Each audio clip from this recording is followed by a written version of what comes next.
कन्हैयालाल मिश्र की लिखी यह कहानी मैं और मेरा देश के साथ मैं वेद प्रकाश। महान संत स्वामी राम तीर्थ एक बार जापान गए। वे रेल में यात्रा कर रहे थे। एक दिन ऐसा हुआ कि उन्हें खाने को फल न मिले। उन दिनों फल ही उनका भोजन था। गाड़ी एक स्टेशन पर ठहरी। उन्होंने स्टेशन पर फलों की खोज की किंतु न मिल सके। उनके मुंह से अचानक निकला, जापान में शायद फल नहीं मिलते।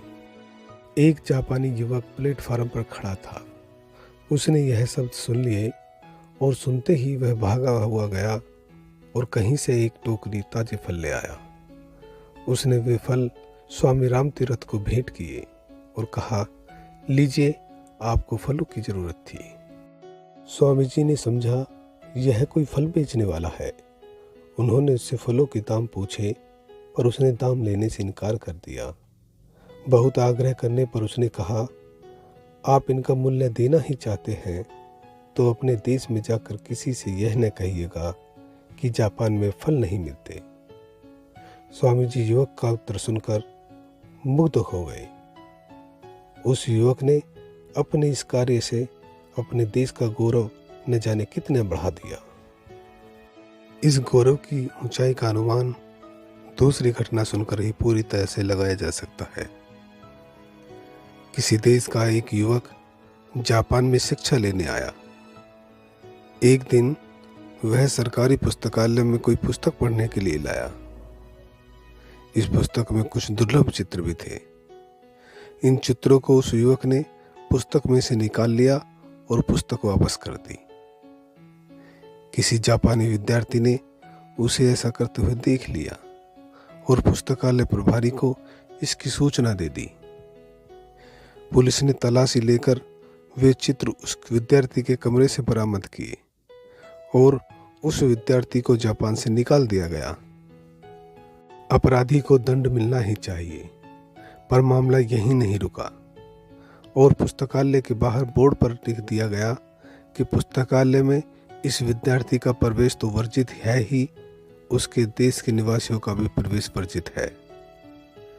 जहां एक युवक ने अपने काम से अपने देश का नाम ऊंचा किया, वहीं दूसरे युवक ने अपने काम से अपने देश के मस्तक पर कलंक का ऐसा टीका लगा दिया जो न जाने कितने वर्षों तक संसार की आंखों में उसे लांछित करता रहा।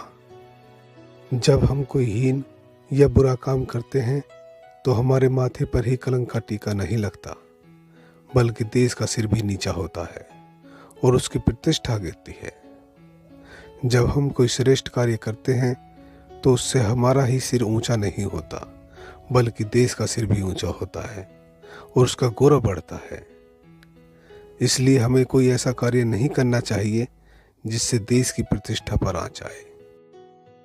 क्या आप चलती रेलों में, मुसाफिर खानों में या क्लबों में, चौपालों पर या मोटर बसों में कभी ऐसी चर्चा करते हैं कि हमारे देश में यह नहीं हो रहा, वह नहीं हो रहा और यह गड़बड़ है या यह परेशानी है? साथ ही क्या आप अपने देश की तुलना किसी अन्य देश के साथ करते हैं कि कौन सा देश श्रेष्ठ है या कौन सा देश हीन? यदि हाँ, तब आपको चिंता होगी देश की प्रतिष्ठा को बनाए रखने के लिए हमें क्या करना चाहिए। क्या आप कभी केला खाकर छिलका रास्ते में फेंकते हैं? अपने घर का कूड़ा बाहर फेंकते हैं? अपशब्दों का प्रयोग करते हैं? इधर की उधर, उधर की इधर लगाते हैं? आप घर, दफ्तर, गली को गंदा करते हैं?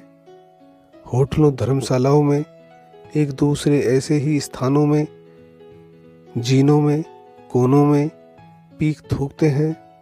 उत्सवों, मेलों, रेलों और खेलों में ठेलम ठेल करते हैं? निमंत्रित होने पर विलंब से पहुंचते हैं या वचन देकर भी घर आने वालों को समय पर नहीं मिलते और इसी तरह शिष्ट व्यवहार से विपरीत आचरण करते हैं? यदि आपका उत्तर हाँ है तो आपके द्वारा देश के सम्मान को भयंकर आघात लगाया जा रहा है और राष्ट्रीय संस्कृति को गहरी चोट पहुंचाई जा रही है। यदि आपका उत्तर नहीं है तो आपके द्वारा देश का सम्मान बढ़ेगा और संस्कृति भी सुरक्षित रहेगी।